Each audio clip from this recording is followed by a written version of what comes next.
policy, launched between 1933 and 1936 by President Franklin D. Roosevelt in the United States to end the Great Depression. Americans were affected by 25% unemployment and also by 4 waves of bank failures, which were welcomed by the government's rescue. Franklin Roosevelt proposed the New Deal to reverse the downward economic spiral.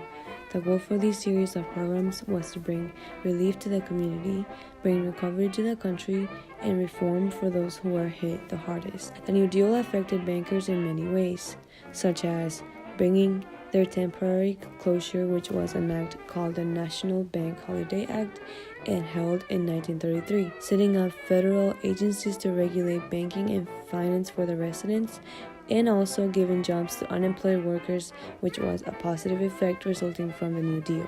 One way the New Deal affected the bankers was an act that was passed by the United States Congress in March 1933. The act legalized the temporary closure of banks called the National Bank Holiday, which allowed bank examiners to determine which banks were solvent and those that were weak and should be closed. Provisions were made to reorganize the banks, provide long-term investment funds, and allow the RFC to issue new banknotes. The law was passed as the first of FDR's series of New Deal programs to stabilize and regulate the banking system. Within 3 days, 5,000 banks had been given permission to be reopened. It was uncertain whether people would listen to the assurances that their money would be safe in bank. But when the banks reopened after the shutdown, people were lined up at doors. The Emergency Banking Act was successful in convincing large numbers of the American population to restore their faith in banking and deposit their money. The New Deal affected the bankers due to interests. The New Deal program set up the federal agencies to regulate banking and finance.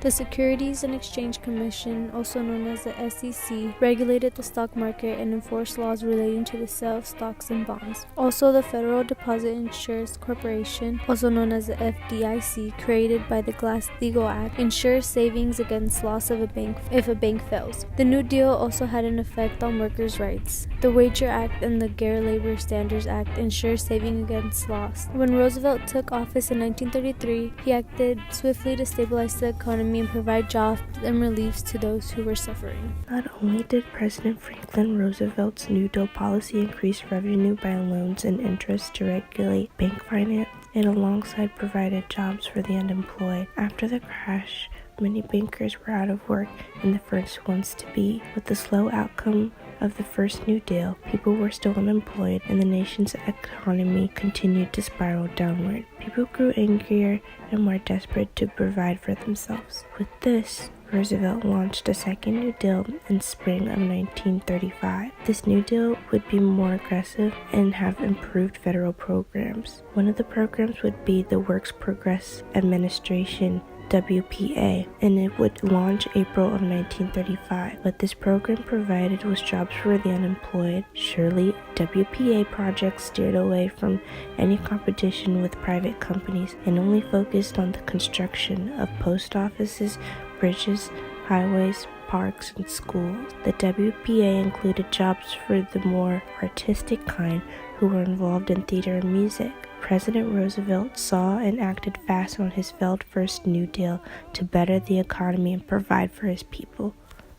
President Roosevelt aimed to restore prosperity to America by launching a series of programs and projects. One of those projects was the New Deal. The New Deal gave rise to new policies and regulations which prevented banks from engaging in the securities and insurance businesses. It regulated major stocks, brokers and dealers, mutual funds, and investment advisors. Before the Great Depression, many banks ran into trouble because they took excessive risk in the stock market or unethically provided loans to industrial companies, in which bank directors or officers had personal investments, but the laws that were passed in the mid-1930s prevented that. Projects like the Bank Holiday and the Emergency Banking of 1933 re-established the integrity of the U.S. payment system and demonstrated the power of credible revenue-shifting policies.